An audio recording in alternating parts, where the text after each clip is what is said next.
మిత్రులకు శుభోదయం. ఈరోజు ఆధ్యాత్మిక ముఖ్యాంశం స్మితవక్త్రో మితభాషి. మనిషికి భగవంతుడు ప్రసాదించిన గొప్ప వరాల్లో మాట ఒకటి. ఆ మాట భక్తితో, వినయంతో, సత్యంతో వెలువడితే అది పుణ్య మార్గానికి దారితీస్తుంది. కానీ ఆలోచన లేకుండా అహంకారంతో లేదా అసత్యంతో నోరు జారితే అది పాపానికి, నష్టానికి కారణమవుతుంది. అందుకే పెద్దలు నోరు జారితే నష్టం అని హెచ్చరిస్తూ వచ్చారు. భక్తి మార్గంలో మాటకు ఎంతో ప్రాధాన్యం ఉంది. భగవంతుని నామస్మరణ, కీర్తన, స్తోత్ర పఠనం ఇవన్నీ జిహ్వ ద్వారానే జరుగుతాయి. అదే జిహ్వ అపవిత్రమైన మాటలు మాట్లాడితే భక్తి ఫలితం తగ్గిపోతుంది. శాస్త్రాలు కూడా వాక్శుద్ధి ఉండాలని ఉపదేశిస్తాయి. మన మాటలు పవిత్రంగా ఉన్నప్పుడే మన మనస్సు పవిత్రంగా ఉంటుంది. మనిషి మాట్లాడే తీరును బట్టి అతని వ్యక్తిత్వం, సంస్కారం అర్థమవుతుంది. మాటల్లో ఎంత మహత్తు ఉందంటే మనిషి మాట్లాడే విధానం, పద్ధతి వలన, ఉపయోగించే పదాల వలన మిత్రులు ఏర్పడతారు, బంధువర్గం ఏర్పడుతుంది, శత్రువులు కూడా మిత్రులవుతారు, వైరి వర్గం బంధుగణం అవుతుంది. అలాగే మిత్రులు శత్రువులు కూడా అవుతారు, బంధువులు విరోధులవుతారు. వాక్కు అనేది అగ్ని. ఆ వాగ్బాణాలు మన నోటి నుండి వెలువడినప్పుడు అవి ఎదుటివారికి వెచ్చదనాన్ని ఇవ్వాలి కానీ ఎదుటివారి మనసును నొప్పించకూడదు. ఆ వెచ్చదనాన్ని అందించే శక్తి మన వాక్కుకు లేనప్పుడు దానిని ఎదుటివారిపై ప్రయోగించకపోవడమే ఉత్తమం.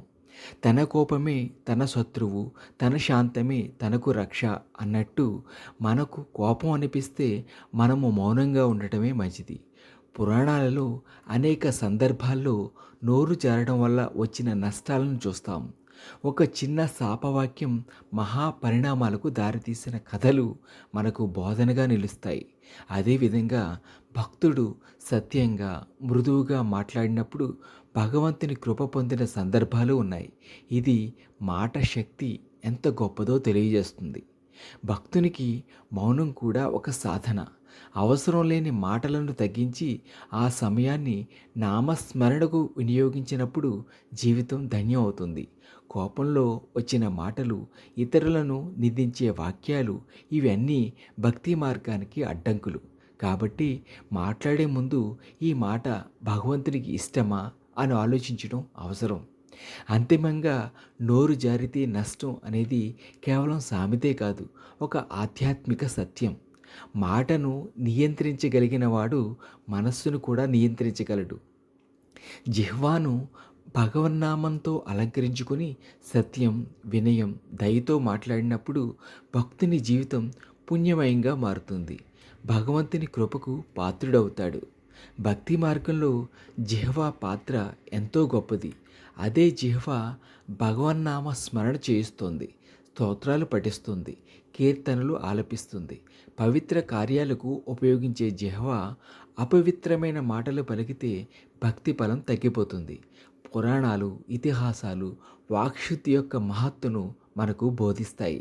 సత్యవాక్యాన్ని, ధర్మవాక్యాన్ని పాటించిన ఋషులు మహర్షులుగా నిలిచారు. వారి మాటకు అంత శక్తి ఉండేది, ఎందుకంటే అది శుద్ధమైన వాక్శక్తి. భక్తుడు కూడా అటువంటి శుద్ధ వాక్కును అలవాటు చేసుకున్నప్పుడు భగవంతుని కృపకు పాత్రుడవుతాడు. వాక్శుద్ధి సాధనకు ముఖ్యమైన స్వీయ నియంత్రణ. కోపంలో మాట్లాడకపోవడం, ఇతరుల తప్పులను క్షమించడం, సౌమ్యంగా స్పందించడం ఇవి అన్నీ వాక్శుద్ధికి దారి చూపుతాయి. చెడు వాక్కులు 4 విధాలుగా ఉంటాయి. పారుష్యం అనగా కఠినంగా మాట్లాడటం. కష్టం కలిగించే విధంగా మాట్లాడితే కష్టాలు, సమస్యలే కాకుండా మిత్రులు కూడా శత్రువులు అవుతారు. అందువలన అశాంతి, దుఃఖం కలుగుతుంది. ఇతరులు వారితో మాట్లాడేందుకు సంకోచిస్తారు. అలాగే అసత్యం చెప్పడం, దీనివల్ల ఆత్మ, మనస్సు కలుషితమవుతాయి. సత్యం దేవతల వ్రతం అని, అసత్యం చెప్పడం అసురుల స్వభావం అని వేద విధులు అంటున్నారు. అసత్యవాదులు జీవించిన, మరణించిన వారితో సమానమని వేదోక్తి. ఇక పై శూన్యం అనగా చాడీలు చెప్పడం. దీనివలన కుటుంబాలలో కలహాలు, సన్నిహితులతో విరోధాలు ఏర్పడతాయి. పరస్పర అసూయ, అసహనం ఏర్పడతాయి. ఇతరుల నుండి అవమానాల్ని, అవహేళనల్ని పొందాల్సి ఉంటుంది. వీరు సాంఘిక జీవనం కోల్పోతారు. అసందర్భ ప్రలాపం. పరమాత్మ ప్రసాదించిన వాక్కును ఆచితూచి వినియోగించాలి. అనవసరంగా, అసందర్భంగా, వ్యర్థంగా మాట్లాడకూడదు. ఎడతెగకుండా మాట్లాడుతుంటే ఇతరులకు చిరాకు పెడుతుంది. వాక్శుద్ధి లేనివాడు ప్రేమశుద్ధి పెట్టునటెట్లు నొసలు భక్తుడ నోరు తోడేలయ విశ్వదాభిరామ వినురవేమ అని వేమన వాక్కు. వాక్కు అనేది బాణం వంటిది. వాస్తవానికి మనుష్యుల వచనాలు, పదాలు, మాటలు ఎదుటివారిని తాకుతాయి. వారు పలికిన పలుకులు బట్టి ఆ వాక్కు యొక్క ఫలితాలు కూడా తిరిగి వారినే చేరతాయి. ఆ ఫలితం మంచిదైతే గౌరవం, అభిమానాలు లభిస్తాయి. చెడ్డవైతే చీత్కారాలు లభిస్తాయి. కనుక వాగ్బాణాలను వదిలే ముందు 1కి 100 సార్లు సరిచూసుకుంటే మంచిది.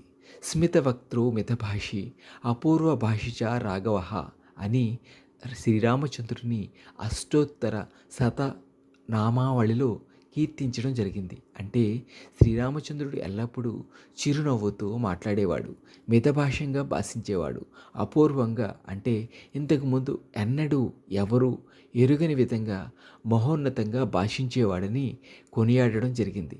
అందుకే అవతార పురుషుడై మానవులందరికీ మాటల్లో, చేతల్లో ఆదర్శప్రాయమైన మార్గాన్ని అవలంబించి చూపాడు. సత్యమేవ జయతే.